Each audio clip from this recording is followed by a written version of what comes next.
الحمدللہ رب العالمین والصلاة والسلام علی سید المرسلین اما بعد فاعوذ باللہ من الشیطان الرجیم بسم اللہ الرحمن الرحیم الصلاة والسلام علیکہ یا رسول اللہ وعلی آلکہ واصحابکہ یا حبیب اللہ الصلاة والسلام علیکہ یا نبی اللہ وعلی آلکہ واصحابکہ یا نور اللہ۔ میرے بیچے اور پیارے اسلامی بھائیوں اور مدنی چینل کے ناظرین، مدنی چینل کا سلسلہ ہے جنت کی چابیاں، اور اس سلسلے میں ہم روزانہ یہ ایک عمل سنتے ہیں اور وہ عمل جنت میں لے جانے والا عمل ہوتا ہے۔ امید ہے آج بھی آپ تیار ہوں گے۔ ایک بڑے ہی مبارک عمل کی بات کرنی ہے، بلکہ سچی بات یہ ہے کہ اگر جنت کی چابیوں میں سے اہم ترین چابی اس عمل کو کہا جائے تو غلط نہ ہوگا، کیونکہ حدیث پاک میں اس کو باقاعدہ جنت کی چابی کہا گیا، جی ہاں، کنجی کہا گیا جنت کی۔ امید ہے آپ سمجھ گئے ہوں گے۔ آج بات ہونی ہے نماز کی۔ سبحان اللہ۔ نبی پاک علیہ الصلوۃ والسلام نے ارشاد فرمایا، حضرت جابر رضی اللہ تعالیٰ عنہ اس کے راوی ہیں، کہ جنت کی کنجی نماز ہے اور نماز کی کنجی وضو ہے۔ سبحان اللہ۔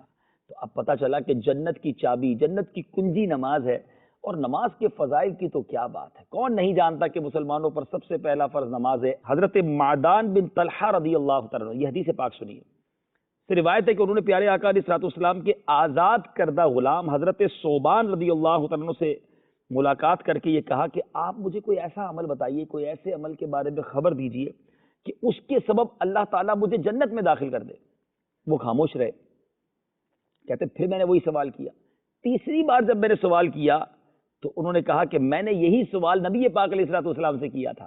تو پیارے آقا علیہ الصلوۃ والسلام نے فرمایا کہ تم اللہ عز و جل کے لیے بکثرت سجدوں کو لازم پکڑ لو، کیونکہ جب بھی تم اللہ تبارک و تعالیٰ کے لیے کوئی سجدہ کرو گے، اللہ تعالیٰ اس کے سبب تمہارا ایک درجہ بلند فرما دے گا، تمہارے ایک گناہ کو مٹا دے گا۔ حضرت معدان رضی اللہ تعالیٰ عنہ نے کہا کہ اس کے بعد میں نے حضرت ابو دردہ رضی اللہ تعالیٰ عنہ سے ملاقات کر کے یہی سوال کیا کہ جنت میں لے جانے والا کوئی عمل بتائیں، تو انہوں نے بھی مجھ سے حضرت ثوبان رضی اللہ تعالیٰ عنہ نے جو قول فرمایا ویسا ہی کہا، اسی کے مطابق کہا۔ گویا کثرت سے سجدے کرنا، سبحان اللہ، یہ اللہ نے چاہا مغفرت کا سبب بن جایا کرتا ہے۔ حضرت ابو ہریرہ رضی اللہ تعالیٰ عنہ سے روایت ہے، بخاری شریف کی حدیث ہے، نبی پاک علیہ الصلوۃ والسلام نے ارشاد فرمایا، جو صبح یا شام مسجد کو جائے اللہ تعالیٰ اس کے لیے جنت میں مہمان نوازی کا سامان فرما دیتا ہے جب جب بھی وہ صبح یا شام مسجد کو جائے۔ گویا رب کے مہمان ہیں اور جنت کی مہمان نوازی ہماری منتظر ہے۔ رمضان میں مسجدیں فل ہو جاتی ہیں، لوگ مسجدوں میں خوب جاتے ہیں، صبح بھی جاتے ہیں، شام بھی جاتے ہیں، لیکن کیا ایسا پورا سال نہیں ہو سکتا؟ آپ کے لیے مہمان نوازی جنت کی تیار ہے۔ مسجدوں میں جانا، نمازیں پڑھنا، یہ اللہ کو بڑا محبوب ہے۔ سچی پکی نیت کر لیں کہ اگر رمضان ہم سے جدا ہو بھی گیا، ہم مسجدوں سے جدا نہیں ہوں گے، ہم نمازوں سے دور نہیں ہوں گے، ہم سجدوں سے دور نہیں ہوں گے۔ یہ بہت بڑی نعمت ہے کہ بندہ 5 وقت پابندی سے نماز پڑھے۔ سبحان اللہ۔ ٹھنڈ کے دنوں میں نماز تھوڑی سی مشکل ہو جاتی ہے، اور وہ بھی خاص طور پہ فجر و عشاء کی، مگر اللہ کی رحمت دیکھیں، عمل جتنا مشکل ہوتا ہے نا، اس کا ثواب اتنا ہی بڑھا دیا جاتا ہے۔ جو عمل جتنا زیادہ مشکل، میزان عمل پر وہ اتنا ہی بھاری ہوتا ہے۔ اے میرے میٹھے پیارے اسلامی بھائیو، سنیے، حضرت ابو موسیٰ رضی اللہ تعالیٰ عنہ سے روایت ہے کہ رسول اللہ صلی اللہ تعالیٰ علیہ وسلم نے فرمایا کہ جو 2 ٹھنڈی نمازوں، یعنی جاڑوں میں، سردیوں میں، ونٹر میں فجر و عشاء کو پڑھے گا، وہ جنت میں داخل ہوگا۔ دیکھا آپ نے، مشکل لگتا ہے نا فجر میں اٹھنا سردیوں میں، عشاء پڑھنا، بعض اوقات ٹھنڈا پانی ہوتا ہے، وضو کرنے کی سستی ہوتی ہے، ایسا نہ کیا کریں۔ تھوڑا سا مشکل عمل ہو، مگر جو نیکی ہے نا، جب اس کو مد نظر رکھیں گے۔ ایک بزرگ کا قول بڑا پیارا ہے، فرماتے کبھی بھی تکلیف کے لیے، ڈیفیکلٹی کے لیے نیک عمل مت چھوڑنا، کیونکہ وہ تکلیف تو دور ہو جائے گی، نیک عمل کا ثواب اور اجر باقی رہ جائے گا۔ بعض اوقات فجر میں اٹھنا بھاری لگتا ہے، کبھی کسی نیکی کے کام کو کرنے میں دل نہیں چاہتا، لیکن جب وہ کر لیتے تو تکلیف تو ختم ہو گئی نا۔ اگر آپ فجر میں اٹھ گئے بستر سے، وضو کر لیا، نماز پڑھ لی، جو ڈیفیکلٹی تھی وہ تو ختم ہو گئی، مگر وہ بزرگ بڑی پیاری بات کہتے ہیں کہ اس کا اجر، اس کا ثواب، اس کا انعام باقی رہ گیا۔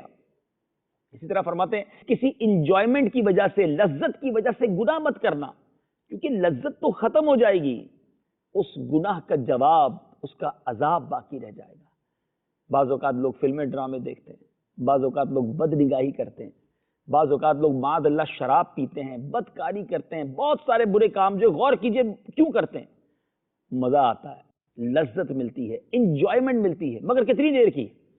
جتنی دیر یہ عمل کیا اتنی دیر نا، انجوائمنٹ تو ختم ہو گئی نا، مگر اب اس کا جواب باقی رہ گیا، اس کو آنسر کرنا پڑے گا آپ کو، اور اللہ نہ کرے رب ناراض ہوا تو اس کی وجہ سے عذاب بھی ہوگا۔ تو ایسی لذت کس کام کی جو بعد میں عذاب کا باعث بن جائے؟ تو لذت کی وجہ سے گناہ نہ کریں، کیونکہ لذت ختم ہو جائے گی، جواب باقی رہ جائے گا، گناہ باقی رہ جائے گا۔ تو بہرحال نماز کبھی نہیں چھوڑنی ہے۔ اے میرے میٹھے پیارے اسلامی بھائیوں، حضرت ابن مسعود رضی اللہ تعالیٰ عنہ سے روایت ہے، رسول اللہ صلی اللہ تعالیٰ علیہ وسلم نے فرمایا کہ کیا تم لوگ جانتے ہو کہ تمہارا رب عز و جل کیا فرماتا ہے؟ اللہ تعالیٰ یہ فرماتا ہے کہ میری عزت اور میری بزرگی کی قسم کہ جو بندہ نماز کو اس کے وقت کے اندر پڑھے گا تو میں اس کو جنت میں داخل کروں گا، اور جو نماز کو اس کے وقت کے غیر میں پڑھے گا، اگر میں چاہوں گا تو اس پر رحم کروں گا، اور اگر چاہوں گا تو اس کو عذاب دوں گا۔ یہ تو ان لوگوں کے لیے ہے جو قضا کر کے نماز پڑھتے ہیں، مگر وہ بد نصیب جو نماز پڑھتے ہی نہیں، سرے سے نہیں پڑھتے، وہ اللہ کو کیا جواب دیں گے؟ وہ کیسے رب کی بارگاہ میں حاضر ہوں گے؟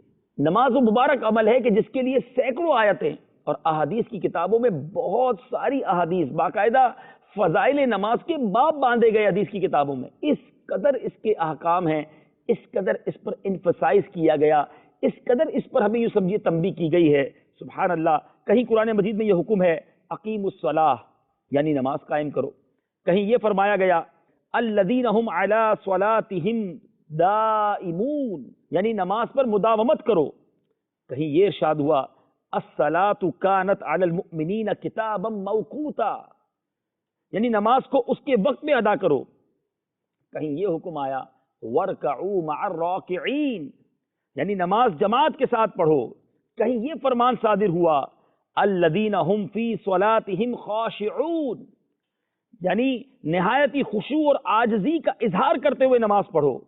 خلاصہ یہ کہ طرح طرح کے مختلف لفظوں میں، مختلف لفظوں کے ساتھ، مختلف انداز میں قرآن مجید فرقان حمید میں نماز کے لیے ہمیں تاکید فرمائی گئی ہے، مگر کیا ہم نماز پابندی سے پڑھتے ہیں؟ خدا را آج مدنی چینل کے تمام ناظرین نیت کر لیں، وہ مسلمان کی زندگی بیکار ہے جو بغیر نماز کے ہے۔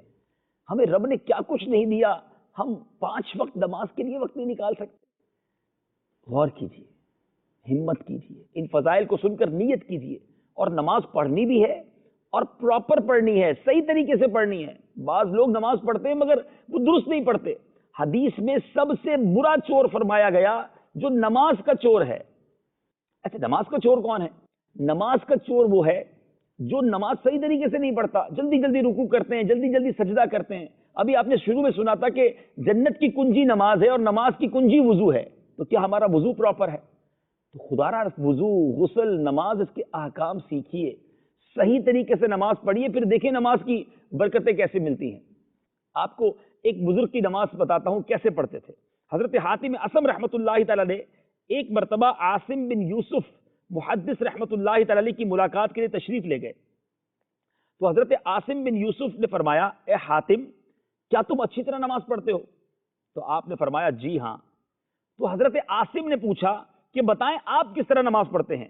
تو حضرت حاتم رحمۃ اللہ تعالی نے فرمایا کہ جب نماز کا وقت قریب ہو جاتا ہے تو میں نہایت ہی کامل اور مکمل طریقے سے وضو کرتا ہوں، پھر نماز کا وقت آ جانے پر مصلی پر قدم رکھتا ہوں تو اس طرح کھڑا ہوتا ہوں کہ میرے بدن کا ہر جوڑ اپنی جگہ پر برقرار ہو جاتا ہے، پھر میں اپنے دل میں یہ تصور جماتا ہوں کہ خانہ کعبہ میری دونوں بھووں کے درمیان اور مقام ابراہیم میرے سینے کے سامنے ہے، پھر میں اپنے دل میں یہ یقین رکھتے ہوئے کہ اللہ تعالیٰ میری ظاہری حالت اور میرے دل میں چھپے ہوئے تمام خیالات کو جانتا ہے، اس طرح کھڑا ہوتا ہوں گویا پل صراط پر میرے قدم ہیں اور جنت میرے داہنے اور جہنم میرے بہانے اور ملک الموت میرے پیچھے ہیں، گویا یہی نماز میری زندگی کی آخری نماز ہے۔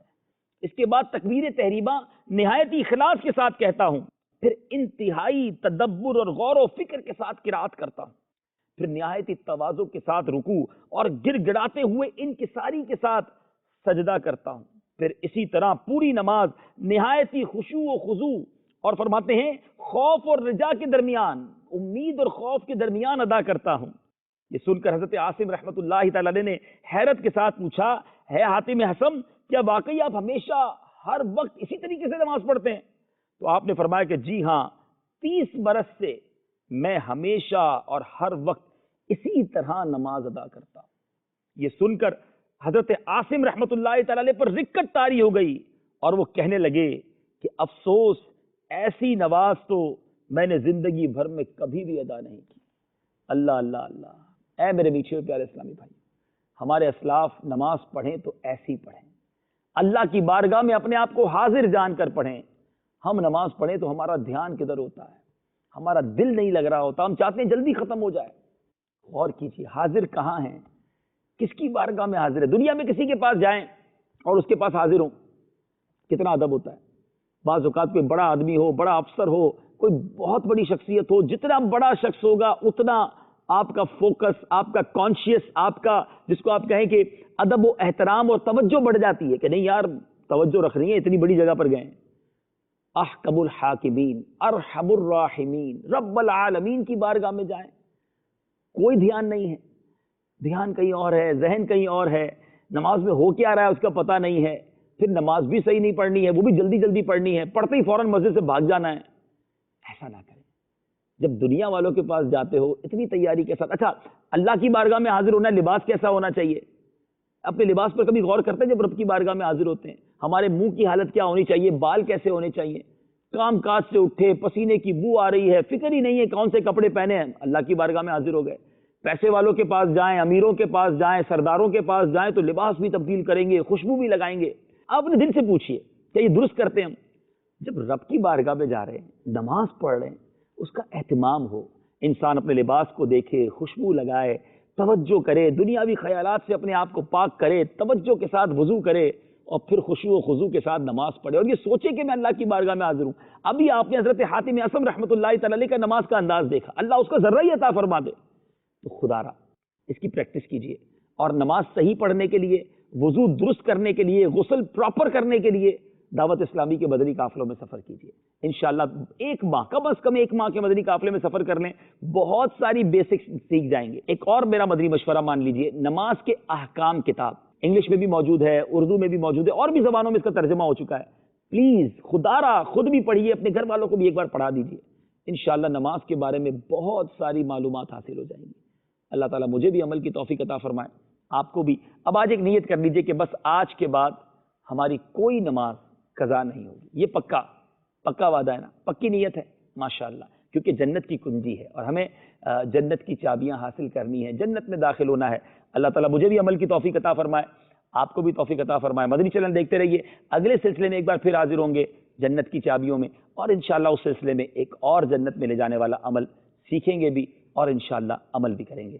صلو علی الحبیب صلی اللہ تعالی علی محمد صلی اللہ علیہ وسلم۔